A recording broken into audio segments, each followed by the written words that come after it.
বাইরে থেকে গুন্ডা ঢুকিয়ে অত্যাচার, বাড়িতে গাড়িতে মাদক রেখে গ্রেপ্তারের নির্দেশ। ঠিক এইভাবেই বিজেপি আর কমিশনের বিরুদ্ধে সরব মমতা বন্দ্যোপাধ্যায়।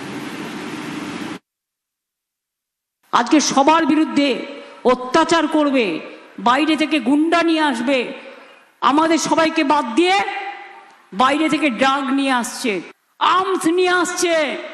কার গাড়িতে কখন ড্রাগের প্যাকেট ঢুকিয়ে দেবে, টেক কেয়ার বাড়ি থেকে বেরোনোর আগে এবং বাড়িতে পৌঁছানোর সময়, এবং কখন কাকে গ্রেফতার করবে, সব ইনস্ট্রাকশন দিয়েছে।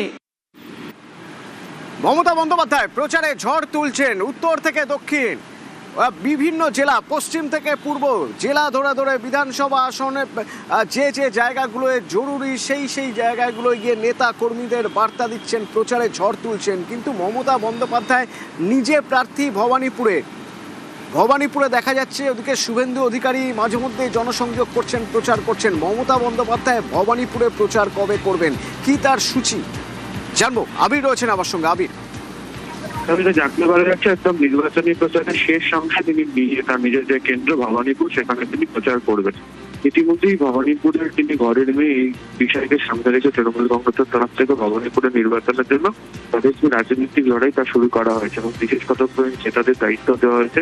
তারাই গোটা কর্মসূচি সম্পর্কে অবহিত থাকছেন, তারাই যাবতীয় বিষয় সামলাচ্ছেন। যেহেতু রাজ্যের বাকি জায়গাতে তাকে সভা করতে হচ্ছে, মিছিল করতে হচ্ছে, বাকি কর্মীদের জন্য করতে হচ্ছে, ফলে এখনো পর্যন্ত সরাসরি ভবানীপুর তার নিজের বিধানসভা কেন্দ্রের জন্য তিনি কর্মসূচি এখনো পর্যন্ত করেনি। এর আগে আমরা দেখেছিলাম একটি সাংগঠনিক বৈঠক তিনি করেছিলেন দলের সর্বস্তরের নেতাদের নিয়ে। সূত্রের খবর 24 তারিখ কলকাতাতে একটি বড় মিছিল রয়েছে, সেই মিছিলের পর তিনি চেতলা অঞ্চলে একটি সভা করতে পারেন।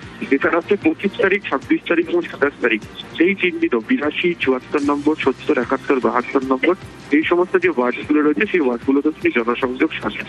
কিন্তু ভবানীপুরের যে 8টি ওয়ার্ড রয়েছে সেই 8টি ওয়ার্ডের জন্য আলাদা আলাদা করে দায়িত্ব বুঝিয়ে দেওয়া হয়েছে এবং লাগাতার যে সাংগঠনিক বৈঠক করে প্রায় প্রত্যেক দিনের বিভিন্ন প্রচার সংক্রান্ত রিভিউ তৃণমূল কংগ্রেসের সেই দায়িত্বপূর্ণ নেতারা তারা গ্রহণ করছেন। কিন্তু যেহেতু ঘরের মেয়ে তিনি সেখানকার প্রার্থী, ফলে তিনিও সেই সমস্ত একবার জনসংযোগ সেরে নিতে চান। সেটি 24 থেকে 27-এর মধ্যে বেশ কয়েকদিন তিনি করবেন বিভিন্ন ওয়ার্ড ভিত্তিক। এটাই এখনো তৃণমূল সূত্রে পাওয়া খবর।